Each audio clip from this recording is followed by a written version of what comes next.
the Lord. प्रियो, आपके ऊपर हमारे महान पिता परमेश्वर का अनुग्रह बना रहे।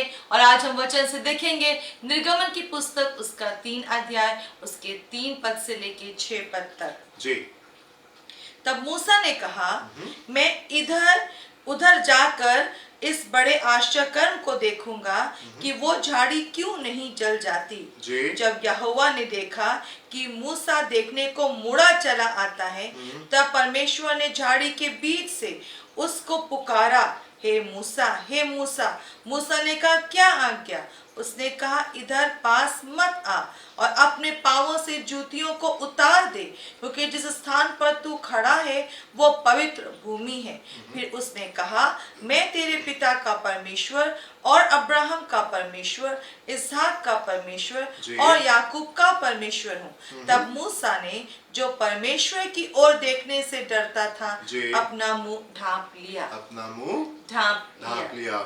मेरे प्रिय, मैंने कई बार आपको बताया कि मुझे परमेश्वर का वचन पढ़ना बहुत अच्छा लगता है, और एक रीजन कि मुझे परमेश्वर का वचन पढ़ना बहुत अच्छा लगता है, और वो ये कि परमेश्वर का वचन किस खूबसूरती के साथ में चीजों को रिकॉर्ड करता है। और यहाँ पर भी हम देखते हैं कि परमेश्वर का वचन बहुत खूबसूरती के साथ में कुछ बातों को रिकॉर्ड करता है। जब आपने इस किस्से को पढ़ा होगा तो हो सकता है कि आपके मन में ये सवाल आया हो कि आखिर मूसा ही क्यों? प्रभु, आपने मूसा ही को क्यों चुना और इतनी दूर से उसको क्यों लेकर के आए? ये 20 लाख लोग जो गुलामी में थे, इसी में से किसी को खड़ा कर देते और इन लोगों को आजाद करा करके आप ले जाते। Why Moses? मूसा को आपने क्यों चुना? और कैसे मूसा इतना बड़ा भविष्यवक्ता होने पाया? कैसे इतने ऊंचे स्तर के पर वो आने पाए? हम देखते हैं कि ढेर सारे लोग चाहते तो हैं कि वो आगे बढ़ने पाए। हम देखते हैं ढेर सारे लोग के अंदर ख्वाहिश तो होती है, इच्छा तो होती है, वो चाहते तो हैं कि प्रभु में आगे बढ़े, पर वो कई बार प्रभु में आगे बढ़ नहीं पाते। मेरे प्रिय, अगर आप वो जन हैं जो कि अपनी आत्मिक जीवन में उन्नति करना चाहते हैं पर आप संघर्ष कर रहे हैं और आप आगे नहीं बढ़ पा रहे हैं, ये शिक्षा आपके लिए है। और मैं विश्वास करता हूं कि आपको यहाँ पे अपने लिए कुछ अच्छी बातें सीखने को मिलेंगी। मूसा को क्यों चुना गया? मूसा को क्यों चुना गया? क्या क्या क्या विशेष बात थी मूसा के जीवन में जो प्रभु ने मूसा को चुना? हम देखेंगे 6 पद और उसके आखिरी हिस्से को देखेंगे। यहाँ पे एक उत्तर है कि परमेश्वर ने मूसा को क्यों चुना। जी। तब मूसा ने, जो परमेश्वर की ओर देखने से डरता था, तब मूसा ने जो परमेश्वर की ओर देखने से डरता था, अपना मुंह ढांप लिया।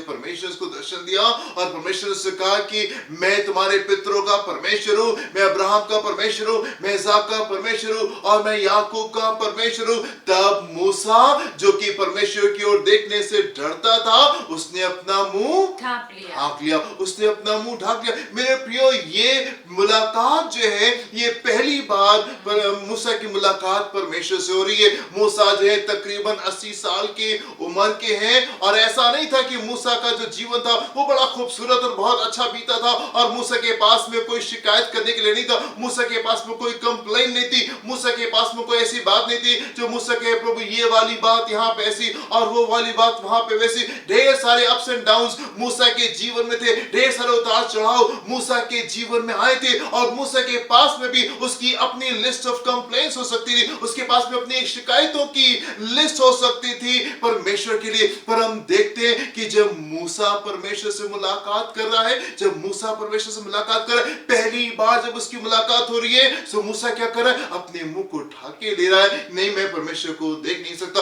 परमेश्वर तो अति पवित्र सामर्थी परमेश्वर है, मैं उसको देख नहीं सकता। उसके मन में भय है, उसके मन में परमेश्वर के प्रति इज्जत है, उसके मन में परमेश्वर के प्रति आदर है। किस तरीके से मूसा परमेश्वर से पहली मुलाकात कर रहा है। मूसा तो परमेश्वर से ढेर सारी बातों के लिए शिकायत कर सकता, प्रभु मैं ही क्यों, मेरे साथ ही ऐसे क्यों हुआ? जब मैं पैदा हुआ तो जमाने में ऐसा समय क्यों था कि बच्चे मार डाले जाते थे? मेरे साथ में ऐसा क्यों हुआ कि मुझे 3 महीने के बाद में वो नदी में बहा दिया गया? मेरे साथ में ऐसा क्यों हुआ? मैं अपने परिवार से अलग क्यों पला बड़ा हुआ? मेरे साथ में ऐसा क्यों हुआ कि मुझे अपने लोगों से अलग करके भेज दिया गया? और प्रभु मेरे साथ में ऐसा क्यों हुआ? मैं पिछले 40 साल से दुआ प्रार्थना कर रहा हूँ, भेड़ बकरियां चराता हूँ और उसके साथ में मैं प्रार्थना में आपके सामने ठहरता हूँ, लेकिन प्रभु इतने 40 साल में आपने मुझे दर्शन नहीं दिया, मुझसे बात नहीं की, मेरी परिस्थिति में कोई बदलाव नहीं आया, मेरे हालात में कोई बदलाव नहीं आया। पिछले 40 साल से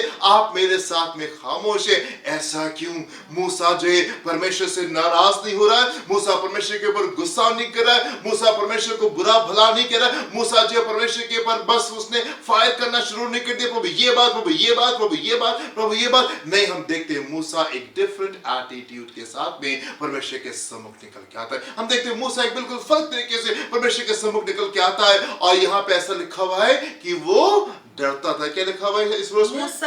मूसा ने जो परमेश्वर की ओर देखने से, परमेश्वर की ओर देखने से डरता था। ऐसा नहीं है कि आज पहली बार वैसा कर रहा, नहीं, परमेश्वर के प्रति उसके मन में बहुत आदर था, बहुत सम्मान था, एक पवित्र भय था। कुछ भी बस अपने मुंह से जो भी उसके मुंह में आ रहा है वो बस ऐसे मुंह से उसके मुंह से परमेश्वर के लिए नहीं निकलने लगता, कुछ भी नहीं बकने लगता था परमेश्वर को, उल्टा सीधा जैसा उसके मन में नहीं, परमेश्वर के प्रति आदर था, परमेश्वर के प्रति सम्मान था। मूसा जो परमेश्वर की ओर देखने से डरता था, उसने अपने मुंह को ढांक लिया, उसने अपने मुंह को ढांक लिया। इतने सालों से ढेर सारे उतार चढ़ाव उसके जीवन में रहे, पर जब वो परमेश्वर के सामने जाता था डरते हुए और कांपते हुए और इस बात को पहचानते हुए कि परमेश्वर है, और इस तरीके से वो परमेश्वर के सम्मुख जाता था। और आज जब पहली बार परमेश्वर से मुलाकात हो रही है मूसा की, सो मूसा ढेर सारे सवालों के साथ में परमेश्वर के सामने नहीं खड़ा हुआ। मूसा अपने मुंह को बंद करके, अपने सर को झुका करके अपने मुंह को छुपा रहा है। प्रभु मैं इस योग्य नहीं हूं कि मैं आपकी ओर देखने पाऊं, प्रभु मैं इस योग्य नहीं हूं कि मैं आपकी ओर देखने पाऊं। देखें मूसा के एटीट्यूड को जो परमेश्वर के प्रति है, और कंपेयर करें और तुलना करें अपने एटीट्यूड को जो कि आप परमेश्वर के प्रति रखते हैं। कई बार बहुत जल्दी हम नाराज हो जाते हैं, कई बार बहुत जल्दी हम उल्टा सीधा बोलने लगते हैं, कई बार बहुत जल्दी हम चीजों को छोड़ करके अपने रास्तों पे चले जाते हैं, जो हमारे मन में आ रहा होता है हम उस काम को कर रहे होते हैं। आप देखें, आप कंपेयर करें अपने एटीट्यूड को और मूसा के एटीट्यूड को। बहुत आवश्यक है कि हम परमेश्वर को वो इज्जत देने पाए जिसके वो योग्य। सिर्फ आराधना कर लेना काफी नहीं है, सिर्फ वचन को पढ़ लेना काफी नहीं है। परमेश्वर के प्रति आपके जीवन में एक पवित्र भय होने पाए, परमेश्वर के प्रति आपके जीवन में एक पवित्र भय होने पाए। नहीं वो परमेश्वर है, नहीं वो परमेश्वर है, और मैं ऐसे शब्द उसके सामने इस्तेमाल नहीं कर सकता। परमेश्वर का भय आपके जीवन में राज करने पाए, और परमेश्वर के प्रति, प्रभु यीशु मसीह के प्रति आपके जीवन में इज्जत होने पाए, आदर होने पाए, इज्जत होने पाए, आदर होने पाए। नहीं, परमेश्वर है, और वो हमसे प्रेम करने वाले परमेश्वर, और भले कुछ भी क्यों नहीं हो जाए, भले कुछ भी क्यों नहीं हो जाए, परमेश्वर ज्योति है और उसमें कोई अंधकार नहीं है, उसमें कोई पाप नहीं है, और वहां पे कुछ गड़बड़े नहीं है, और वहां पे कुछ चीज है वो खराब नहीं है। परमेश्वर पवित्र परमेश्वर है। होने पाए मेरे प्रियो कि आप इस तरीके से परमेश्वर के सम्मुख निकल के आने पाए, भले जीवन में कितने उतार चढ़ाव क्यों नहीं हुए, भले आपके पास में कितने प्रश्न क्यों नहीं हो, लेकिन होने पाए मेरे प्रियो कि जब आप परमेश्वर के सम्मुख निकल के आए, आदर और सम्मान के साथ में निकल के आए, अपने सर को झुकाते हुए और इस बात को स्मरण करते हुए कि परमेश्वर है, और न्यायी परमेश्वर है, और जो कुछ उसने किया है वो सब ठीक किया है। जिस मार्ग से वो लेके चल रहा है उसको मालूम है कि किस मार्ग से लेकर के जा रहा है, और ये मार्ग हमारे उन्नति के लिए, हमारे खूबसूरती के लिए, जितनी योजना उसने हमारे लिए बनाई है उसमें से कोई भी हानि के लिए नहीं है, कोई भी हानि के लिए नहीं है, वो हमारी उन्नति के लिए है, और अंत में वो अपनी आशा को और हमारी आशा को जरूर से पूरा करेगा। प्रभु आपको आशीष दे। अपनी आंखों को बंद करेंगे, हम प्रार्थना करेंगे।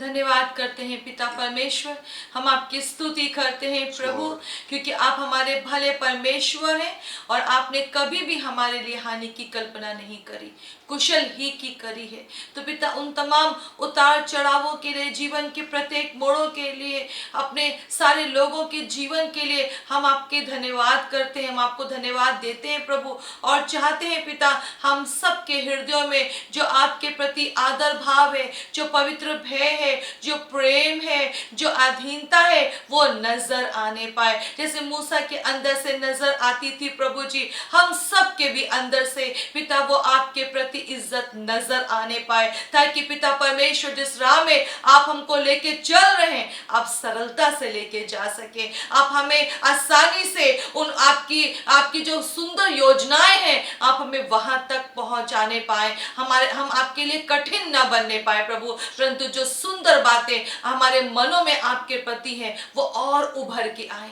इन परिस्थितियों में, इन जीवन के मार्गों में, और वो निखर के आने पाए प्रभु, क्योंकि आपके पास में हमारे लिए सुंदर योजना है। सहायता करें आपके साथ में और विश्वासयोग्यता से आगे बढ़ने के लिए। प्रार्थना को यीशु ही के नाम से मांगते हैं।